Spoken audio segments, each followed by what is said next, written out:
بتكلم كل اللغات احنا، بتكلم ايطالي واسباني الماني وفرنساوي، فرنسي جنتي فرنسي. اوه لا فرنسي. غير ان انت الميه اصلا تقدر تشرب منها عادي. الميه محافظه الصوت، احنا في المنبع. والله هل في حضرتك مثلا عرفت شويه كلام انجليزي او عن اي لغه ثانيه؟ بنتكلم كل اللغات احنا، بس في برضه ايه حدود ايوه حدود البيع والشراء وكده وكلام زي كده، واهلا وسهلا كده يعني. بيتكلم ايطالي واسباني الماني يعني وفرنساوي بونسوار وكده، وبنحب اللغه الفرنسيه. فرنسي جنتي فرنسي. اوه لا فرنسي. حتى طريقتهم يعني لما بيتكلموا كده وبيمزحوا معاك شويه حلوين كده. والاسبان دول زينا بالظبط، الاسبان كمان. تعال شوف هنا لسه قريب كان في عندي هنا مجموعه وكده، هم مسكنا لهم ده بتاع النوبه بتاعنا ده برضه الدف. الدف النوبي ده فاهم ازاي؟ البنت النوبيه اهي، بنت النوبيه والكده والمركب والرسومات ما شاء الله. يعني كتير رسومات جميل. مسكنا لهم هنا الدف كده والرباب بعض ورقصوا وهيصوا كده، اتبسطوا. هي الرحله كده. جميل. واللي عاوز يفرش السجاده بنفرش السجاده، بيقعدوا كده بيجوا يقعدوا هنا اصلا. قعدوا معانا هنا جوه وهنا. وعبد الله ده معانا ما شاء الله. ميسان ده البوب ده كويس برضه، زمان بتحبه يعني وكده يعني. المجموعه كلها حلوه اولادنا يعني. ايه اقرب بلد مثلا العادات والتقاليد بتاعتهم قريبه شويه مننا كاسوان او النوبه؟ على مستوى مصر يعني ولا على مستوى لا بره؟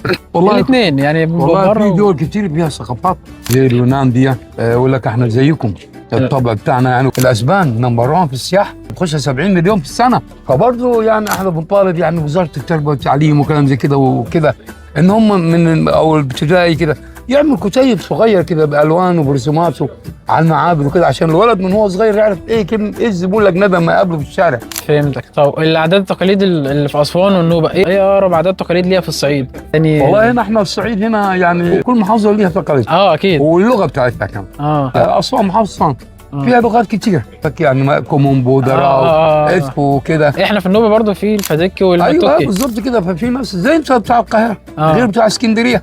صح. بتاع اسكندريه دي لغه شويه كده، بس هي بتبقى لهجه يعني مثلا لهجة. بس في النوبه لغه. لغه لغتين. اللغه النوبيه لغه مش لهجه، عشان في ناس بس بيختلط عليهم الامر ان دي لا النوبه دي اللغه دي خاصه بالناس دول، باهل النوبه. باهل النوبه. لو في حد هيجي لاسوان، الرساله اللي انت حابب توجهها لحد ان بان هو يجي اسوان. والله احنا كفايه النيل بتاعنا، كفايه النيل، مش كده يا جماعه؟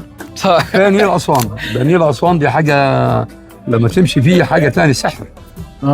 تختلف عن اي. تاخد مركب لانش تمشي في الجزائر بقى وكده وكده، حاجه جميله بصراحه. نيل اسوان نيل اسوان دي من اهم الحاجات اللي موجوده في اسوان. دي اهم حاجه اهو بحر.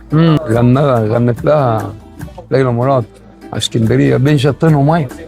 اشيتكم عينيا بين شطين وميه، اشيتكم عينيا.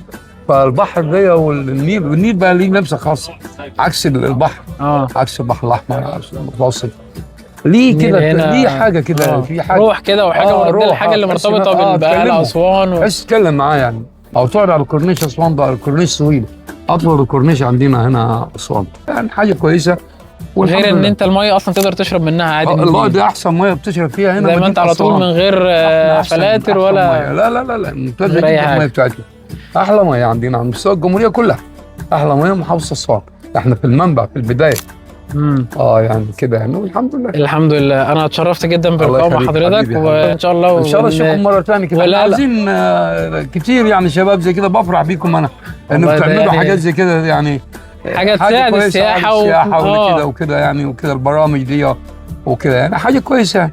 والله انا اتشرفت ان انا كنت مع حضرتك النهارده، وان شاء الله ليا زياره ثانيه اجي بقى لحضرتك مخصوص، اجي اسلم فيها على حضرتك. شرف المكان كله. الله يكرمك على راسي. اهلا بيكم. الله يكرمك. زي ما شفتوا احنا النهارده كنا في بازار الليمبي في معرض النوبه مع العم صلاح، فاحنا ان شاء الله مستنيينكم هنا في اسوان. نشوفكم على خير. كان معاكم قاسم النوبي. شكرا حبيبي.